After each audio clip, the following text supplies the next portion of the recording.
Assalamualaikum warahmatullahi wabarakatuh. Tujuan dari cerita ini adalah untuk memberikan inspirasi dan wawasan, bukan untuk menyinggung, menilai, atau menyudutkan siapapun. Saya berharap kisah ini dapat diambil sebagai pelajaran bersama, tanpa mengurangi esensi dari kejadian yang sebenarnya. Sebelum video ini dilanjutkan, saya mohon keikhlasan teman-teman untuk subscribe dan like. Saya doakan Anda sehat selalu, panjang umur, dan dilancarkan rezekinya. Baiklah, kita mulai saja ceritanya. Di sebuah desa kecil yang terletak di tepian hutan lebat, hiduplah seorang gadis bernama Ratna. Ironis, nama itu berarti permata, tetapi wajahnya jauh dari gambaran keindahan. Sejak lahir, ia sudah dianggap sebagai anak yang membawa kesialan. Kedua matanya kecil dan tampak selalu mengantuk, hidungnya pesek dan lebar, bibirnya tebal dengan warna yang pucat, serta kulitnya yang hitam legam seperti terbakar matahari. Tak hanya wajahnya yang buruk rupa, tubuhnya juga kurus dengan punggung sedikit membungkuk, membuatnya terlihat jauh lebih tua dari usianya yang baru menginjak 17 tahun. Penduduk desa seringkali mencibirnya di belakang punggung. Anak-anak kecil mengolok-oloknya dengan lagu-lagu ejekan. Para pemuda yang sedang berkumpul tak segan untuk tertawa terbahak-bahak saat ia melewati mereka. Bahkan para ibu-ibu pun berbisik, mengatakan bahwa Ratna pasti dikutuk oleh dewa atau lahir karena dosa orang tuanya. Awas, jangan terlalu dekat dengannya. Nanti kau bisa ikut buruk rupa, ejek salah seorang gadis seusianya sambil tertawa bersama teman-temannya. Ratna hanya bisa menggigit bibir, menundukkan kepala, dan mempercepat langkahnya. Setiap hari ia berusaha untuk mengabaikan semua hinaan itu, tetapi tetap saja hatinya terasa perih. Ia ingin menangis, tapi air mata sudah terlalu sering mengalir, hingga sekarang ia merasa sudah kering dan mati rasa. Ratna tinggal di sebuah gubuk reot di pinggir desa bersama ibunya, Bu Sari. Sejak ayahnya meninggal karena penyakit misterius saat Ratna masih kecil, ibunya berjuang seorang diri. Namun, Bu Sari sudah tua dan lemah. Tubuhnya sering sakit-sakitan, sehingga mereka hanya mengandalkan hasil menjual anyaman bambu yang dibuat Ratna dengan tangannya yang kasar dan pecah-pecah. "Ratna, kau sudah makan?" tanya Bu Sari suatu malam saat mereka hanya memiliki semangkuk bubur jagung yang hampir tak berbumbu. Ratna tersenyum, menyembunyikan rasa laparnya. "Sudah, Bu, ibu saja yang makan." Padahal perutnya keroncongan. Namun, melihat ibunya yang semakin kurus, Ratna memilih berbohong. Di desa ini, tak ada satupun orang yang peduli padanya. Tak ada yang mau menolong mereka, karena menganggap Ratna adalah kutukan. Tak jarang Bu Sari meminta pekerjaan kasar ke rumah-rumah orang kaya di desa, tetapi mereka hanya memberi sedikit upah dan makanan sisa. Walau selalu dihina, Ratna diam-diam memiliki cinta yang terpendam.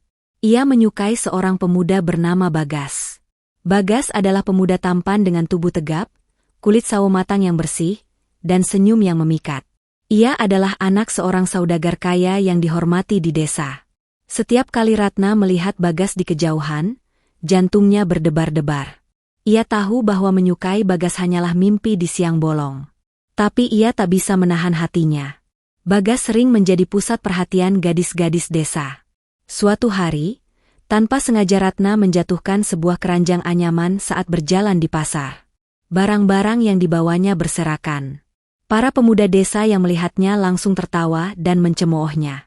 "Astaga! Si buruk rupa menjatuhkan barangnya. Lihatlah betapa cerobohnya dia," salah seorang pemuda berteriak. Ratna ingin cepat-cepat memungut barangnya dan lari dari sana. Tapi saat itulah, seseorang mengulurkan tangan. "Ini, biar aku bantu," kata Bagas. Ratna terkejut. Wajahnya memerah. Bagas, pemuda yang ia kagumi, membantu mengambil barang-barangnya.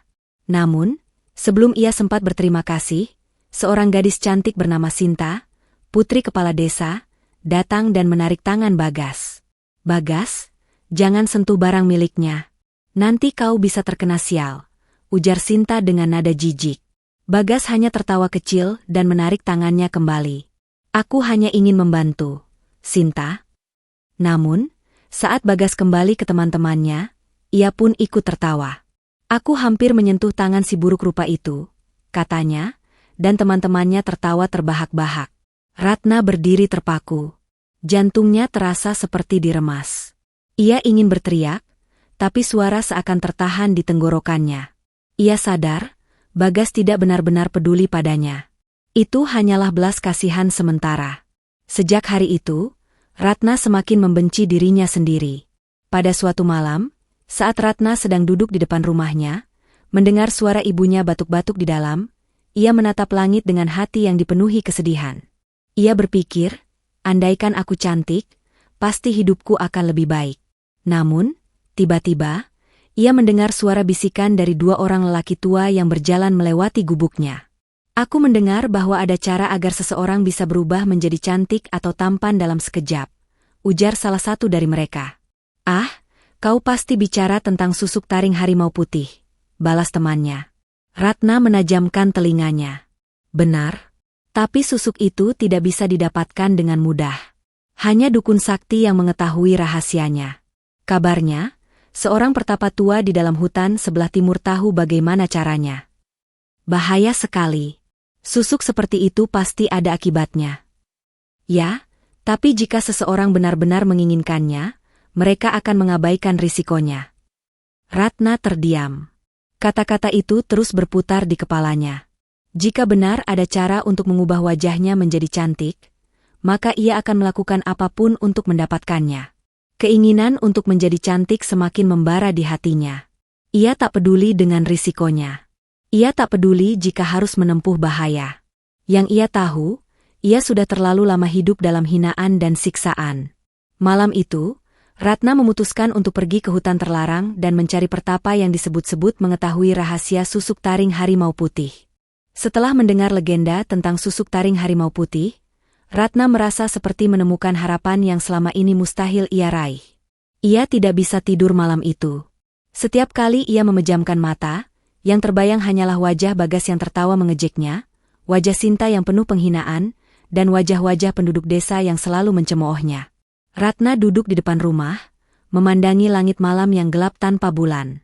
Angin dingin berhembus, membawa suara-suara malam yang sunyi. Suara burung hantu terdengar dari kejauhan, membuat suasana semakin mencekam. Jika aku bisa menjadi cantik, aku bisa membuktikan kepada mereka bahwa aku bukan gadis hina, bisiknya pada dirinya sendiri. Namun, ada satu hal yang membuatnya bimbang, ibunya. Bagaimana jika sesuatu yang buruk terjadi padanya? Bagaimana jika perjalanan ini berbahaya? Ia menoleh ke dalam rumah dan melihat ibunya tidur dengan wajah yang lelah. Napasnya terdengar berat, mungkin karena batuk yang semakin parah. Ratna mengepalkan tangannya. Ia harus melakukan ini, bukan hanya untuk dirinya sendiri, tetapi juga untuk ibunya. Jika ia bisa menjadi cantik, mungkin ia bisa mendapatkan perhatian orang-orang kaya, mungkin bahkan seorang pangeran. Jika itu terjadi, ia tidak akan hidup miskin lagi. Ibunya akan mendapatkan kehidupan yang lebih baik. Tak ada jalan lain. Ia harus menemukan susuk taring harimau putih. Malam semakin larut, tetapi hati Ratna semakin gelisah. Ia berpikir keras tentang legenda itu. Benarkah susuk itu ada? Ataukah hanya sekadar dongeng yang diceritakan dari mulut ke mulut? Namun, ia tahu satu hal, setiap legenda pasti memiliki dasar kebenarannya. Jika ada pertapa yang mengetahui cara mendapatkan susuk itu, maka ia harus menemukannya. Tak peduli seberapa sulit atau berbahayanya perjalanan itu. Dari cerita yang ia dengar, hutan timur bukanlah tempat biasa. Orang-orang desa jarang berani memasuki hutan itu, karena dikatakan penuh dengan roh-roh jahat dan binatang buas. Namun, Ratna tidak merasa takut. Baginya, hinaan dan siksaan yang ia alami setiap hari jauh lebih menakutkan dibandingkan apapun yang ada di dalam hutan. Ia memutuskan bahwa esok pagi, sebelum fajar menyingsing, ia akan pergi ke hutan timur. Ketika ayam jantan pertama kali berkokok, Ratna sudah bersiap-siap. Ia hanya membawa sebilah pisau kecil sebagai perlindungan dan sepotong roti kering yang ia simpan dari sisa makanan kemarin. Sebelum pergi, ia memandangi ibunya sekali lagi. Wanita tua itu masih terlelap. Wajahnya tenang meskipun tubuhnya tampak lemah. "Maafkan aku, Bu. Aku akan kembali, sebagai seseorang yang berbeda," bisiknya. Ia melangkah keluar rumah dengan hati yang penuh tekad. Udara pagi masih dingin, dan embun membasahi rerumputan. Jalan desa masih sepi, hanya ada beberapa anjing liar yang mengendus-endus di sudut jalan. Langkahnya tegap saat ia mulai berjalan menuju hutan timur, tempat di mana takdirnya akan berubah selamanya. Setelah berjalan selama hampir 1 jam, Ratna tiba di tepi hutan timur. Pepohonan tinggi menjulang dengan ranting-ranting yang gelap dan menyeramkan. Udara di sini terasa lebih dingin dibandingkan desa, seolah-olah ada sesuatu yang tidak terlihat mengawasinya. Ratna menelan ludah, tetapi ia tidak membiarkan rasa takut menguasainya. Ia melangkah masuk ke dalam hutan, membiarkan bayangan pepohonan menyelimutinya. Burung-burung gagak berterbangan di atasnya, menambah suasana mencekam. Di kejauhan, ia bisa mendengar suara serangga dan gemerisik dedaunan yang bergoyang terkena angin. Saat ia berjalan semakin dalam, ia menyadari bahwa hutan ini berbeda dari hutan biasa. Udara terasa berat, dan suara-suara aneh terdengar dari kejauhan. Namun, ia terus melangkah. Jika aku ingin hidup yang lebih baik, aku harus melewati ini, katanya pada dirinya sendiri. Saat matahari mulai naik di langit, Ratna merasa seperti ada yang mengikutinya. Setiap kali ia berhenti, suara langkah kaki juga berhenti. Ia mempercepat langkahnya, tetapi suara itu tetap mengikuti. Dengan tangan gemetar, ia berbalik dengan cepat dan melihat, tidak ada siapa-siapa. Namun, saat ia menoleh kembali ke depan, seorang pria tua dengan pakaian compang-camping berdiri di hadapannya. Matanya berwarna kuning keemasan, dan wajahnya ditumbuhi janggut panjang. "Kau mencari sesuatu di hutan ini, anak gadis?" Suara pria itu serak dan dalam. Ratna hampir saja menjerit, tetapi ia menggigit bibirnya untuk menahan rasa takut. Aku mencari pertapa yang tahu tentang susuk taring harimau putih," katanya dengan suara bergetar. Pria tua itu menyipitkan matanya. "Kau tahu betapa berbahayanya susuk itu?" Ratna mengangguk, tetapi ia tetap berdiri tegak. "Aku tidak peduli. Aku ingin menjadi cantik." Pria tua itu tertawa kecil, suara tawanya bergema di dalam hutan. "Baiklah, jika itu yang kau inginkan, ikutlah denganku." Ratna mengikuti pria tua itu semakin dalam ke hutan. Mereka berjalan melewati akar-akar pohon yang menjulur, seperti tangan yang ingin meraih mereka. Setelah beberapa saat, mereka tiba di sebuah gua kecil yang tersembunyi di balik pohon besar. "Masuklah," kata pria tua itu. Ratna melangkah masuk dengan hati-hati. Di dalam gua, terdapat sebuah meja batu dengan ukiran harimau putih di atasnya. Bau dupa menyengat memenuhi udara. Pria tua itu duduk di atas batu besar dan menatap Ratna dengan tajam. "Sebelum aku memberimu apa yang kau inginkan, kau harus tahu satu hal," katanya. "Apa itu?" "Susuk ini bukan sekadar hiasan. Ia memiliki roh, memiliki nyawa. Sekali kau memasangnya, ia akan menjadi bagian dari dirimu selamanya. Jika kau tidak bisa mengendalikan kekuatannya, kau akan binasa." Ratna merasakan bulu kuduknya meremang, tetapi ia meneguhkan hati. "Aku siap." Pria tua itu tersenyum tipis, lalu mengeluarkan sebuah taring harimau putih yang bersinar samar dalam cahaya redup gua. "Inilah awal dari perubahanmu, anak gadis. Tapi ingat, setiap keindahan selalu memiliki harga yang harus dibayar." Ratna menatap taring harimau putih yang dipegang oleh sang pertapa tua. Benda itu tampak biasa, tetapi Ratna bisa merasakan aura aneh yang mengelilinginya. Seolah ada sesuatu yang hidup di dalamnya, sesuatu yang tak terlihat oleh mata manusia biasa. Pria tua itu, yang akhirnya memperkenalkan dirinya sebagai Ki Jaya, menatap Ratna dengan mata penuh kebijaksanaan. "Anak gadis," katanya, "jika kau memasang susuk ini, kau tidak akan bisa kembali menjadi dirimu yang sekarang. Sekali kau berubah, tak ada jalan kembali." Ratna menggigit bibirnya, hatinya dipenuhi kegelisahan. Namun, ia sudah sampai sejauh ini. Ia tidak akan mundur. "Aku sudah memutuskan," katanya tegas. "Apa yang harus aku lakukan?" Ki Jaya menghela napas panjang sebelum berkata, "Kau harus menjalani ritual. Tidak bisa sembarangan memasang susuk ini. Tubuhmu harus siap menerima kekuatan harimau putih." Ratna mengangguk. "Apapun itu, aku akan melakukannya." Ki Jaya membawa Ratna lebih dalam ke gua. Di dalamnya, terdapat sebuah kolam kecil dengan air berwarna kehijauan yang berpendar dalam gelap. Di sekelilingnya, terdapat lilin-lilin hitam yang menyala tanpa sumbu. Mulai malam ini, kau harus berendam di air ini setiap malam selama 7 malam, jelas Ki Jaya. Selama proses ini, kau tidak boleh makan makanan yang berasal dari makhluk hidup. Hanya air dan tumbuhan hutan yang boleh kau konsumsi. Ratna mengangguk, meskipun dalam hatinya ada sedikit keraguan. Saat malam pertama tiba, ia memasuki kolam dengan kaki gemetar. Airnya dingin menusuk tulang. Ia merasa seolah ada tangan tak terlihat yang menyentuh kulitnya. Ki Jaya mulai merapal mantra. Asap dupa memenuhi gua, dan suara gemuruh samar terdengar dari dalam tanah. Malam pertama terasa seperti mimpi buruk.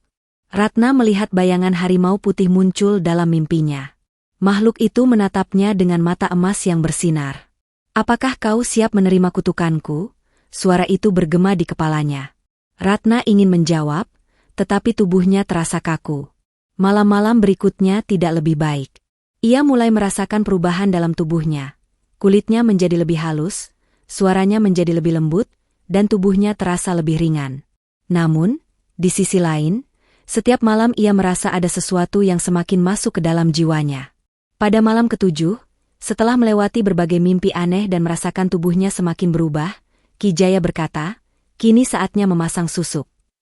Ratna duduk bersila di tengah lingkaran yang dibuat dari darah binatang, dengan dupa yang mengepul di sekelilingnya. Ki Jaya memegang taring harimau putih itu, dan merapalkan mantra yang semakin lama semakin cepat. Ratna tiba-tiba merasa dadanya panas, seolah ada api yang membakar dari dalam. Ia ingin berteriak, tetapi tenggorokannya terasa terkunci. Ki Jaya kemudian menekan taring itu ke bawah dagunya, tempat di mana susuk akan ditanam. Rasa sakit yang luar biasa menusuk tubuhnya. Ratna menggigit bibir hingga berdarah, tetapi ia tetap bertahan. Ia bisa merasakan sesuatu masuk ke dalam tubuhnya, mengalir melalui darahnya, meresap ke dalam tulangnya. Seiring dengan itu, ia mulai merasakan kekuatan yang luar biasa. Ketika Ki Jaya selesai, Ratna jatuh pingsan. Keesokan paginya, Ratna terbangun dan melihat pantulan dirinya di kolam kecil di dalam gua. Ia terkejut. Gadis buruk rupa itu sudah lenyap. Yang ada sekarang adalah seorang gadis dengan wajah sempurna. Matanya besar dan bersinar seperti bintang, hidungnya mancung, bibirnya merah merekah, dan kulitnya putih bersih bercahaya. Rambutnya yang dulu kaku dan kusam kini menjadi panjang dan berkilau seperti sutra. Ia meraba wajahnya dengan tangan gemetar. Ini benar-benar dirinya? Ia tertawa kecil, lalu semakin keras. Ia tidak percaya bahwa ini nyata.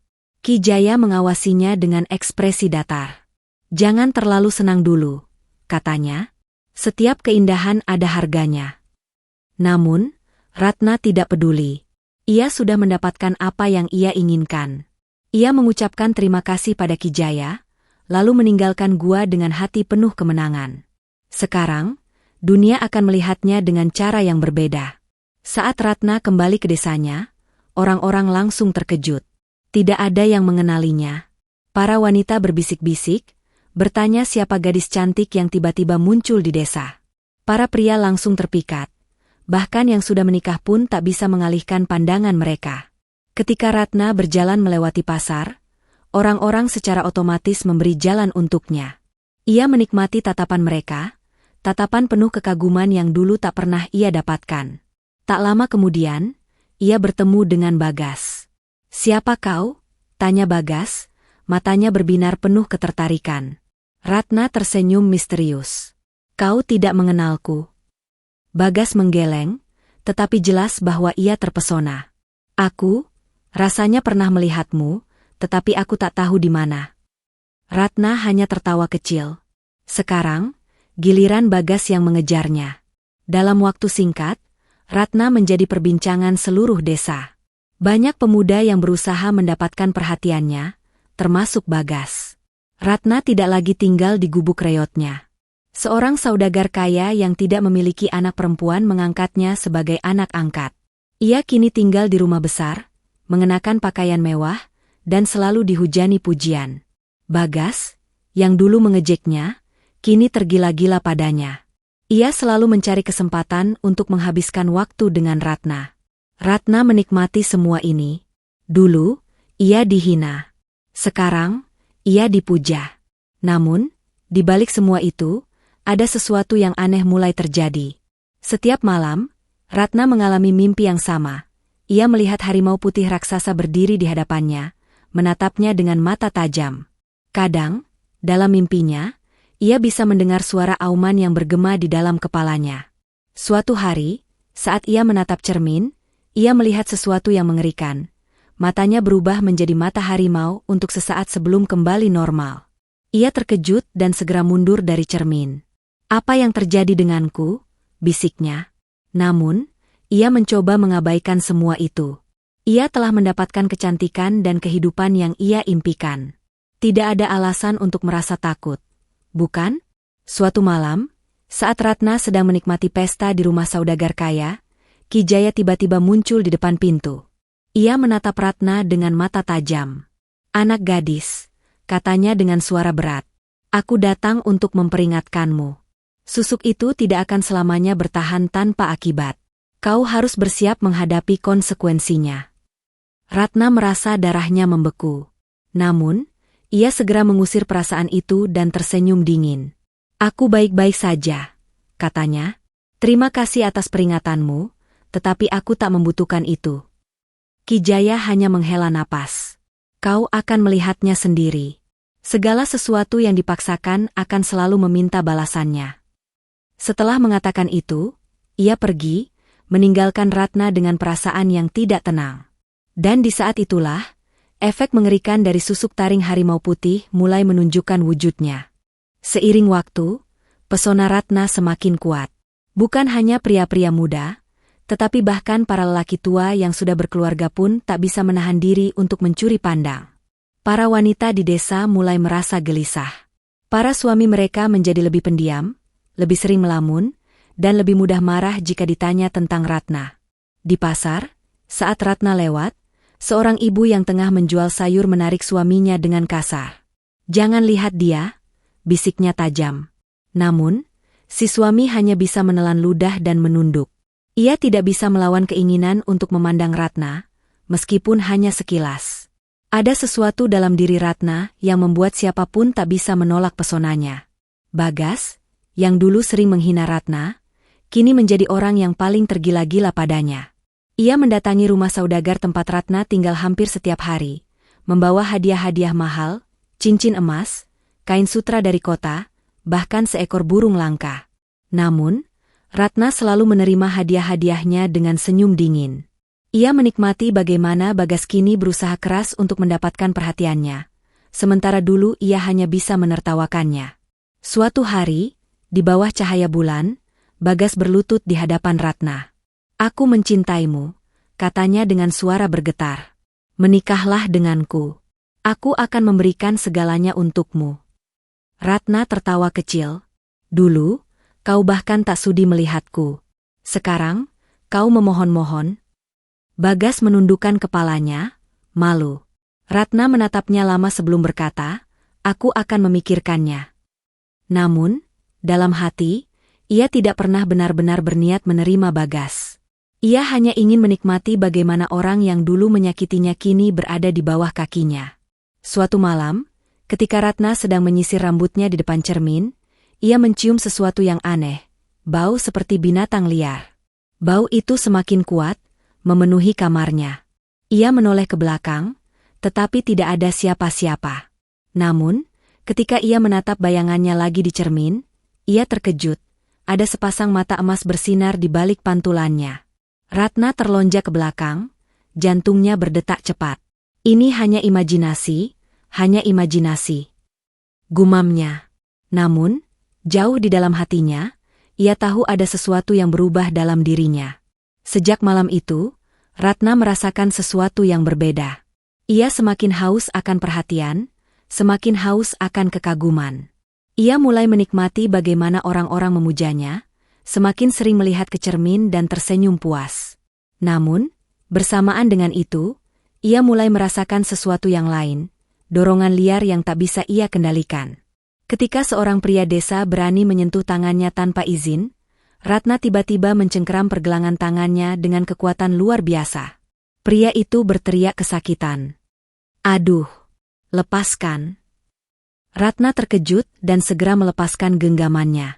Namun, ia melihat bekas kuku tajam di kulit pria itu, bekas kukunya sendiri. Ia menatap tangannya, napasnya memburu. Apa yang terjadi padaku? Saat ia pulang, kata-kata Ki Jaya terngiang kembali di kepalanya. Segala sesuatu yang dipaksakan akan selalu meminta balasannya. Ia menelan ludah. Apakah ini yang Ki Jaya maksud? Namun, sebelum pikirannya bisa menjangkau lebih jauh, suara langkah kaki terdengar di luar kamarnya. Ibunya masuk dengan wajah khawatir. "Ratna, ada yang aneh denganmu," katanya lirih. Ratna menatap ibunya dengan dahi berkerut. "Apa maksud ibu?" Wanita tua itu menggigit bibirnya, lalu berkata pelan, "Malam tadi, aku mendengar suara auman dari kamarmu." Ratna merasakan darahnya membeku. 2 hari kemudian, perubahan dalam diri Ratna semakin sulit disembunyikan. Saat ia tertawa, seseorang memperhatikan giginya tampak lebih runcing daripada sebelumnya. Saat ia marah, matanya berubah menjadi warna emas menyala selama beberapa detik. Orang-orang mulai berbisik-bisik. Apa dia manusia, atau sesuatu yang lain? Namun, meskipun rumor mulai menyebar, para lelaki tetap tergila-gila padanya. Kecantikannya begitu kuat, begitu menawan, sehingga orang-orang tetap ingin dekat dengannya, meskipun ada rasa takut. Ratna semakin merasakan bahwa dirinya bukan manusia biasa lagi. Malam itu, dalam tidurnya, ia kembali bermimpi tentang harimau putih. Namun kali ini berbeda. Ia tidak hanya melihat harimau itu dari kejauhan. Ia berdiri tepat di hadapannya, dan harimau itu berbicara. "Kau telah memilih jalan ini, dan kini kau milikku." Ratna mencoba berbicara, tetapi tubuhnya terasa berat. "Kecantikanmu bukanlah milikmu, tetapi milikku. Dan aku akan mengambilnya kapan saja aku mau." Tiba-tiba, harimau itu menerkamnya, dan ia terbangun dengan tubuh penuh keringat.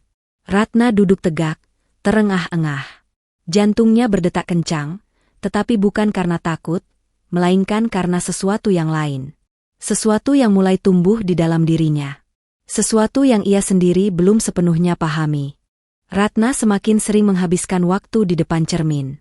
Ia menatap wajahnya yang sempurna, kulitnya yang bercahaya, dan bibirnya yang merekah seperti bunga mawar. Namun, setiap hari ia merasakan sesuatu yang berubah. Suatu malam, ketika sedang menyisir rambut panjangnya, ia melihat sesuatu yang mengerikan di cermin. Bayangannya tidak lagi meniru gerakannya. Ia membeku. Perlahan, bayangan di cermin menyeringai lebar, menunjukkan taring tajam yang tidak ada di dalam mulut Ratna sendiri. Ratna melompat mundur, napasnya tersengal. Apa ini?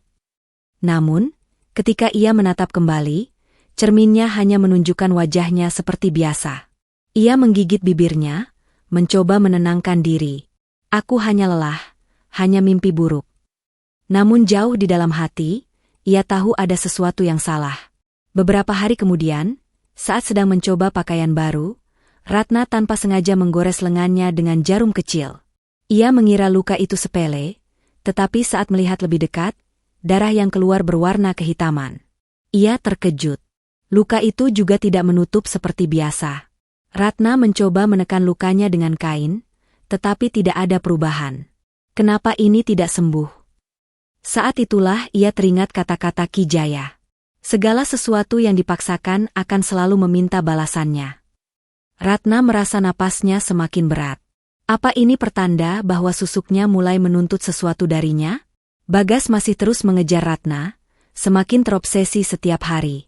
Namun, ia mulai berubah, wajahnya semakin pucat, tubuhnya semakin kurus. Ia sering mengeluh tentang mimpi-mimpi buruk yang terus menghantuinya. "Aku selalu melihat harimau putih," katanya pada Ratna suatu malam. Ia menatapku, seolah ingin menerkamku. Ratna hanya diam. Bagas semakin terlihat lemah, tetapi tetap tidak bisa berhenti memuja Ratna. Beberapa pemuda desa mulai menjauh darinya, merasa ada kutukan yang mengelilinginya. Namun, meskipun orang-orang mulai takut, Ratna masih haus akan perhatian mereka. Ketakutan yang terus menghantui akhirnya membuat Ratna mengambil keputusan. Ia harus kembali ke Ki Jaya. Malam itu, Ia pergi ke hutan, menyusuri jalan yang dulu membawanya ke gua pertapa tua itu. Ketika ia tiba, Ki Jaya sudah menunggunya. "Aku tahu kau akan datang," katanya tanpa ekspresi. Ratna langsung bersimpuh. Aku merasa ada yang salah. Tolong, keluarkan susuk ini dari tubuhku." Ki Jaya menatapnya dalam-dalam. "Aku sudah memperingatkanmu," katanya pelan. "Susuk ini tidak bisa dikeluarkan begitu saja. Kau telah menjadi bagian dari kekuatan yang ada di dalamnya." Ratna terisak. "Aku tidak peduli. Aku tidak mau kehilangan diriku sendiri." Ki Jaya menghela napas panjang. "Jika kau benar-benar ingin melepaskannya, kau harus membayar harga yang sangat mahal." Ratna menatapnya dengan ketakutan. Apa harganya?" Ki Jaya menatapnya lama sebelum berkata, "Nyawa seseorang yang sangat mencintaimu." Ratna membelalakan mata. "Tidak mungkin." Ki Jaya mengangguk. "Susuk itu memberi kecantikan karena menghisap energi orang-orang yang terpikat padamu. Jika kau ingin bebas, seseorang harus menggantikannya." Ratna mulai gemetar. "Tidak, aku tidak bisa melakukan itu." Tetapi jauh di dalam hatinya, ia tahu siapa yang akan menjadi korban jika ia memilih melepaskan susuk ini.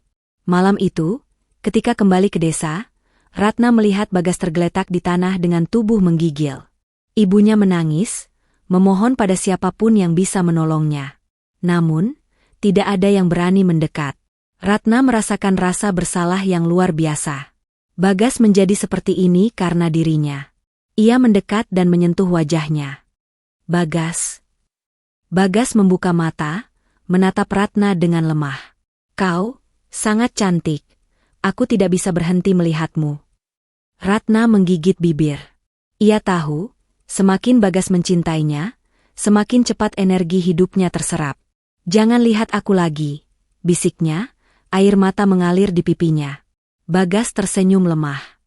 "Aku tidak bisa." Ratna tahu bahwa jika ia tidak melakukan sesuatu, Bagas akan mati. Ratna kembali ke Gua Ki Jaya, hatinya dipenuhi keputusasaan. "Apakah tidak ada cara lain?" tanyanya dengan suara bergetar. Ki Jaya menggeleng. "Tidak ada yang bisa melawan takdir. Pilihannya hanya dua, kau kehilangan kecantikanmu, atau seseorang yang mencintaimu kehilangan nyawanya." Ratna terdiam lama. Ia telah mendapatkan kehidupan yang selalu ia impikan. Ia tidak mau kembali menjadi gadis buruk rupa yang tidak diinginkan siapapun. Tetapi, apakah ia benar-benar ingin mengorbankan Bagas? Ratna menggenggam taring harimau putih yang tertanam di bawah dagunya. Ia tahu jawabannya. Malam itu, Ratna kembali ke rumah Bagas yang semakin sekarat. Ia duduk di sampingnya, menggenggam tangannya yang dingin. "Bagas," bisiknya. Bagas membuka mata dengan susah payah. "Aku ingin kau hidup," lanjut Ratna. "Aku ingin kau bahagia, meski aku harus kehilangan segalanya." Bagas tidak memahami maksudnya, tetapi ia tersenyum lemah. Ratna menutup matanya, lalu dengan tangan gemetar, menekan taring harimau putih di dagunya dengan sekuat tenaga. Rasa sakit yang luar biasa menghantam tubuhnya. Seolah ada sesuatu yang merobek jiwanya dari dalam. Ia merasakan wajahnya mulai berubah. Kulitnya yang halus mulai mengendur, bibirnya tidak lagi merah merekah, dan rambutnya kembali kusam. Kecantikannya mulai lenyap. Tetapi, di saat yang sama, Bagas mulai bernapas lebih baik. Ratna membuka mata, menatap dirinya di cermin kecil yang ada di samping tempat tidur. Yang ia lihat bukan lagi gadis cantik yang dipuja semua orang. Yang ia lihat adalah Ratna yang dulu, Ratna yang buruk rupa. Namun, untuk pertama kalinya dalam hidupnya, ia merasa bebas. Bagas akhirnya sembuh dan kembali seperti sedia kala. Namun, ketika ia bangun keesokan paginya dan melihat Ratna, ia hanya bisa menatapnya dengan bingung. Ratna tersenyum kecil. "Aku yang menyelamatkanmu, Bagas." Bagas membuka mulut, tetapi tidak ada kata-kata yang keluar. Ia hanya menatap Ratna dengan ekspresi yang sama seperti dulu, tanpa rasa cinta, tanpa kekaguman. Ratna menahan air matanya. Ia telah menyelamatkan Bagas, tetapi ia juga telah kehilangan dirinya di matanya. Namun, kali ini, ia tidak akan menangis. Karena ia tahu, Lebih baik kehilangan kecantikan daripada kehilangan jiwanya sendiri. Saat ia berdiri di depan cermin, melihat pantulan wajah lamanya yang telah kembali, Ratna merasakan gelombang emosi yang bertabrakan di dalam dirinya. Selama ini, ia berpikir bahwa kecantikan adalah jawaban dari segala penderitaannya. Namun, sekarang, ia sadar bahwa kecantikan yang diperoleh dari cara terlarang selalu memiliki harga yang harus dibayar. Ia mengulurkan tangannya, menyentuh wajahnya yang dulu kembali kasar, penuh bintik-bintik dan bekas luka kecil. Tidak ada lagi kulit putih bersinar atau bibir merah alami. Namun, meskipun cerminnya memantulkan sosok lama yang dulu ia benci, ia tidak lagi merasa takut. Ratna berbalik menghadap Bagas, menunggu reaksinya. Bagas menatapnya dengan ekspresi yang sulit dijelaskan, sebuah campuran antara keterkejutan dan kebingungan. Untuk pertama kalinya sejak mengenalnya sebagai gadis cantik yang dipuja semua orang, Bagas tidak tergila-gila lagi padanya. Ia tidak lagi menunduk atau berusaha menarik perhatian Ratna. Matanya tidak lagi berbinar seperti sebelumnya. Ratna menelan ludah. Jadi, apakah hanya kecantikannya yang Bagas cintai selama ini? Bagas mencoba tersenyum, tetapi senyum itu terasa dipaksakan. Kau, berbeda sekarang, katanya ragu-ragu. Ratna mengangguk. Aku tahu. Ada keheningan di antara mereka. Keheningan yang berat, keheningan yang menyakitkan. Dulu, ketika ia cantik, Bagas selalu berusaha mendekatinya, berbicara dengan manis, menyanjungnya dengan pujian-pujian yang indah. Tapi sekarang, tidak ada lagi kehangatan di matanya. Ratna tersenyum kecil, meskipun hatinya terasa perih. Jadi, hanya kecantikanku yang kau cintai, Bagas? Bagas menunduk, tidak menjawab. Dan itu saja sudah cukup menjadi jawabannya. Keesokan harinya, Ratna kembali ke desa. Namun, sesuatu yang aneh terjadi. Orang-orang yang dulu mengaguminya tidak lagi menoleh saat ia lewat. Para pria yang dulu tergila-gila padanya kini hanya menatap sekilas, lalu berlalu begitu saja.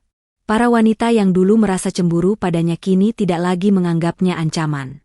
Seakan-akan, ia tidak pernah menjadi seseorang yang mereka puja dan takuti. Ratna merasa seperti kembali ke masa lalu. Dulu, sebelum ia memiliki kecantikan, tidak ada yang peduli padanya. Dan sekarang, setelah kecantikannya hilang, mereka kembali melupakannya. Tetapi, ada satu perbedaan. Dulu, ia akan menangis karena kesepian ini. Namun, sekarang, ia menerimanya. Malam itu, Ratna kembali menatap cerminnya. Ia melihat wajahnya yang lama, tetapi kali ini, ada sesuatu yang berbeda. Gadis dalam cermin itu tidak lagi menunduk dalam kesedihan. Ia tersenyum. Ia telah kehilangan kecantikannya, tetapi ia mendapatkan sesuatu yang jauh lebih berharga, dirinya sendiri. Ratna menyentuh dadanya. Ini aku, bisiknya, dan untuk pertama kalinya dalam hidupnya, ia bangga menjadi dirinya sendiri. Hari-hari berlalu setelah Ratna kehilangan kecantikannya. Ia tidak lagi menjadi pusat perhatian, tidak lagi dikejar-kejar oleh pria-pria desa, dan tidak lagi dibenci oleh para wanita. Namun, tidak seperti dulu, ia tidak merasa terpuruk. Ia tidak lagi menangisi nasibnya. Kini, ia bisa berjalan di desa tanpa merasa terbebani oleh tatapan penuh nafsu atau kecemburuan. Ia bisa menjadi dirinya sendiri. Meskipun sepi, ia mulai menikmati ketenangan ini. Suatu hari, Ratna bertemu dengan Bagas di pasar. Dulu, saat ia masih cantik, Bagas selalu mencari alasan untuk berbicara dengannya. Namun kini, Bagas hanya tersenyum canggung dan lewat begitu saja.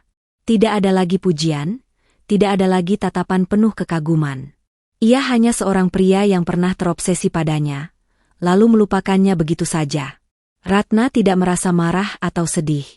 Justru, ia merasa lega. Bagas tidak pernah benar-benar mencintainya. Ia hanya mencintai kecantikannya. Dan kini, tanpa kecantikan itu, ia akhirnya tahu siapa yang benar-benar peduli padanya. Tidak semua orang menjauhinya. Beberapa orang yang dulu tidak pernah terlalu terpengaruh oleh kecantikannya tetap berbicara padanya seperti biasa. Seorang perempuan tua yang sering menjual rempah-rempah di pasar menawarinya tempat duduk di bawah pohon. Sejak dulu, kau selalu anak yang baik, katanya sambil tersenyum. Ratna menatapnya dengan terkejut. Jadi, ada orang yang melihatnya lebih dari sekadar penampilannya? Untuk pertama kalinya dalam waktu yang lama, ia merasa benar-benar dihargai sebagai seorang manusia. Ratna pulang ke rumah ibunya yang sederhana. Dulu, setelah ia menjadi cantik, ia merasa malu tinggal di rumah kecil ini. Namun kini, ia melihatnya dengan cara yang berbeda. Ini adalah rumah yang penuh dengan kasih sayang. Ibunya memeluknya erat. "Kau tetap anakku," bisiknya. Ratna meneteskan air mata. Ia akhirnya kembali ke tempat yang seharusnya.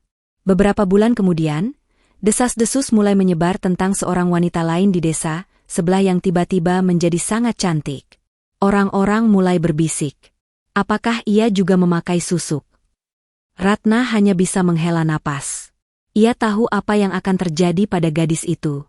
Ia ingin memperingatkannya, tetapi ia tahu bahwa beberapa orang harus belajar dengan cara yang sulit, seperti dirinya dulu. Suatu hari, Ratna memutuskan untuk kembali ke Gua Ki Jaya. Ia ingin berterima kasih karena telah membantunya menghilangkan susuk itu, meskipun dengan harga yang mahal. Ki Jaya menatapnya dengan mata penuh kebijaksanaan. "Kau akhirnya memahami pelajaran ini," katanya. Ratna mengangguk. "Kecantikan bukan segalanya." Ki Jaya tersenyum. "Dan sekarang, kau telah menemukan sesuatu yang lebih berharga, harga dirimu sendiri." Ratna tidak lagi terobsesi dengan kecantikan. Ia mulai belajar meramu jamu dari perempuan tua di pasar. Ia belajar bagaimana membantu orang lain dengan cara yang sederhana, tetapi bermakna. Dan meskipun ia tidak lagi menjadi pusat perhatian, ia akhirnya merasa bahagia. Bukan karena kecantikan yang memikat orang, tetapi karena ia akhirnya menerima dirinya sendiri. Terima kasih sudah mendengarkan cerita ini, semoga kita dapat mengambil pelajaran di dalamnya.